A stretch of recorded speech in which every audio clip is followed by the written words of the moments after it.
आप सभी लोग कैसे हैं। मेरे YouTube चैनल में आप सभी का स्वागत है। मैं आप सभी लोगों के लिए देखिए एक AC और DC में अंतर क्या है, क्या क्या डिफरेंस होते हैं दोनों में, वो सारी चीज़ें मैं आपको बताऊंगा।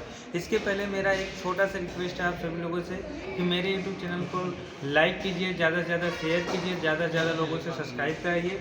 और ITI में जो भी बच्चे पढ़ने वाले हैं या नॉन ITI बच्चे भी हैं, उनके लिए भी कुछ ना कुछ काम की चीज़ें आपकी बताई जाती है। तो आप मेरे चैनल को ज़्यादा से ज़्यादा लोगों तक शेयर कीजिए और सब्सक्राइब कराइए। मैं आपको ये गारंटी देता हूँ कि कुछ ना कुछ आपको सीखने के लिए ज़रूर मिलेगा मेरे YouTube चैनल से, ठीक है। तो मैं आज AC और DC में अंतर क्या क्या है, डिफरेंस क्या क्या है, मैं आपको बताता हूँ।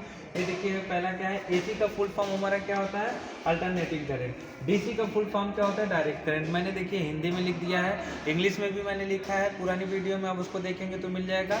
इसमें आज फिर से मैं दोबारा बता रहा हूँ AC DC में डिफरेंस क्या क्या होता है, ठीक है। तो आइए देखते हैं। पहला हमारा क्या है, इसकी पोलैरिटी लगातार परिवर्तित होती रहती है। इसकी पोलैरिटी लगातार मतलब,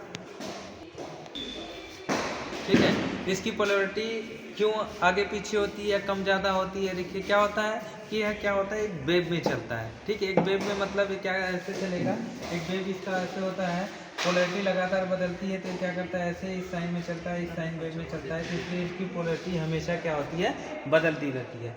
DC में क्या होती है, इसकी पोलैरिटी हमेशा स्थिरांक रहती है, मतलब क्या होता है, एक सीधी रेखा में, लंबी रेखा में चले जाता है, तो इसलिए क्या होता है, इसकी पोलैरिटी एकदम से स्ट्रॉन्ग होती है, ठीक है। अब दूसरा हमारा है, दूसरा क्या है, सर्किट में बहने वाली करंट निम्नलिखित अनुसार ज्ञात की जा सकती है। अब इसमें क्या I बराबर V/Z द्वारा ज्ञात कर सकते हैं, या I बराबर V/R² plus XL² plus minus XC का स्क्वायर, इस फॉर्मूले से हम निकाल सकते हैं इसका जो भी करंट रहेगा। और इसमें क्या है, सर्किट में से बहने वाली करंट निम्नलिखित अनुसार ज्ञात की जा सकती है। I बराबर V/R, यहाँ पे इसका करंट इस हिसाब से हम निकाल सकते हैं, ठीक है। अगला है मेरा, पावर सर्किट के पावर फैक्टर पर निर्भर करती है, जो कि निम्नलिखित अनुसार ज्ञात की जाती है, ठीक है। W बराबर VI इंटू कॉस थीटा, ठीक है। ये क्या है, W बराबर, इस फॉर्मूले से आप क्या करेंगे, इसका निकाल सकते हैं पावर फैक्टर। और यहाँ पे क्या है, DC में पावर निम्नलिखित अनुसार ज्ञात की जा सकती है, W बराबर V इंटू आई। आपको इस हिसाब से आप इसको कर सकते हैं, वाट निकाल सकते हैं, ठीक है। अब इसमें क्या है अगला, कि AC मशीनें सस्ती होती हैं और इन्हें कम से कम देखरेख की आवश्यकता होती है। सही बात है, AC मशीनें आपको आसानी से उपलब्ध हो जाती हैं और सस्ती भी होती हैं, और ये एक बार जल्दी फूकती भी हैं तो आसानी से इसके मैकेनिक भी उपलब्ध होते हैं, तुरंत इसको बन जाती है। लेकिन DC मशीन क्या होती है, अब DC मशीन के बारे में बता देता हूँ। DC मशीनें महंगी होती हैं और इन्हें अधिक देख रेख की आवश्यकता होती है। DC मशीन क्या होती है, बहुत अधिक महंगी होती हैं, इसको देख रेख की ज़्यादा आवश्यकता होती है। अगर इसमें थोड़ी बहुत अगर दिक्कतें होती हैं या इसकी बाइंडिंग जलती है या कुछ भी होता है, तो इसको यहाँ पे आपको ज़्यादातर मिस्त्री या वगैरह नहीं मिलेंगे, लेकिन बाहर बाहर की जगहों पे ज़्यादातर लोग मिल जाते हैं बनाने के लिए। तो इसलिए इसके क्या होता है, DC मशीनें, मोटरें बहुत महंगी होती है और इनकी देख रेख की ज़्यादा ज़रूरत होती है। AC मशीनें क्या होती हैं, औद्योगिक विभागों में ज़्यादातर लगाई जाती हैं, तो वहाँ पे देख रेख की ज़रूरतें कम होती हैं। हाँ, देख रेख की ज़रूरत होती है, जैसे बेरिंग हो गया, उसका तेल ग्रीसिंग करना पड़ेगा, अगर समय समय पर नहीं करेंगे तो वो भी आपका ख़राब हो जाएगा, ठीक है।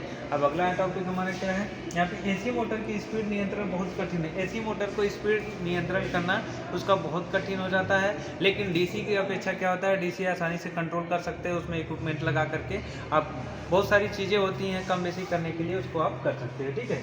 व्यवसायिक, अब यहाँ पे क्या है, AC को आसानी से व्यावसायिक तौर पर DC में परिवर्तित किया जा सकता है। AC करंट को आप सभी लोग जानते हो कि AC को हम आराम से आसानी से AC को DC में परिवर्तित कर देते हैं। जैसे एक ले लेते हैं इन्वर्टर ही, इन्वर्टर में हम क्या करते हैं, AC को DC में कर लेते हैं, लेकिन DC को AC में कन्वर्ट करने के लिए उसमें बहुत सारे इक्विपमेंट लगाए जाते हैं, तब जाकर के हमारा DC से AC में नियंत्रित होता है। अब इसमें क्या है, DC को AC में बदलना बहुत ही कठिन होता है, ठीक है। तो DC को AC में बदलना बहुत ही कठिन होता है, ठीक।